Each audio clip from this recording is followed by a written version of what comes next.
మెదక్ జిల్లా రామాయంపేట మండలం కోనాపూర్ గ్రామంలో వారం రోజులుగా యూరియా కోసం తిప్పలు పడడం జరుగుతోందని రైతులు ఆవేదన వ్యక్తం చేస్తున్నారు. కానీ యూరియా కొరత ఏర్పడడంతో రైతులు రోడ్డుపై బైఠాయించి నిరసన తెలిపారు. దీంతో పెద్ద ఎత్తున రహదారిపై వాహనాలు నిలిచిపోయాయి. పోలీసులు సర్ది చెప్పి ధర్నాను విరమింపచేశారు.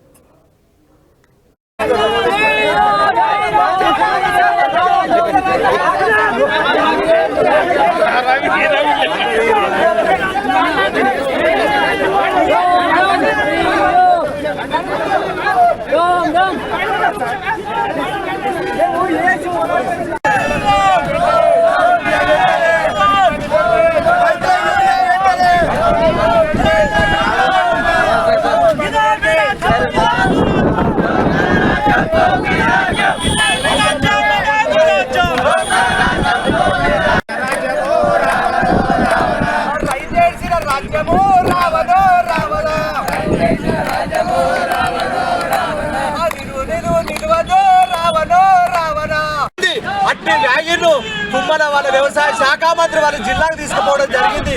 దీనికి సాక్ష్యాధారాలు ఉన్నాయి. మేము రైతులం, మేము ముట్టగా మాట్లాడలేము.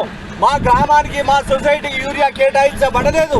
దీన్ని మెదక్ జిల్లా కలెక్టర్ స్పందించి వెంటనే 2 లారీల యూరియా మా గ్రామానికి కేటాయించినట్టయితే మా తక్షణ అవసరం నెరవేరుదని మేము విన్నవిస్తున్నాం తప్ప వేరే దాని కోసం కాదు, వేరే దాన్ని మేము వ్యతిరేకం కాదు. మా రైతులకు ఏ సౌలభ్యం అయినా, అప్పుల మాఫీలైనా, యూరియా అయినా, రైతు బంధు అయినా మాకు ఎక్కడ నిర్దాక్ష్యం లేకుండా వెంటనే విడుదల చేయాలని చెప్పేసి ఈ రైతుల మధ్య కూడా ఇలా స్వచ్ఛందంగా ధర్నా చేస్తున్నాం. కనుక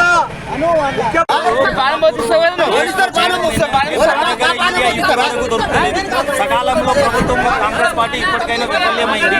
యూరియా దొరకడం లేదు. 10 సంవత్సరాల్లో ఎట్లా దొరికిందో మేము రైతులందరము ఇప్పటికే మేము గంట ముందు వెళ్ళాల్సింది.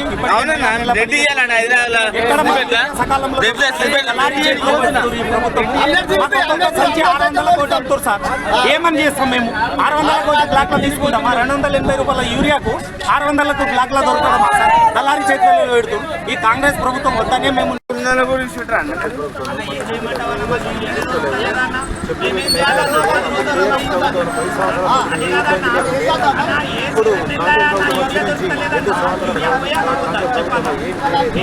ఏ హామీ నెరవేరలేదు. అందుకని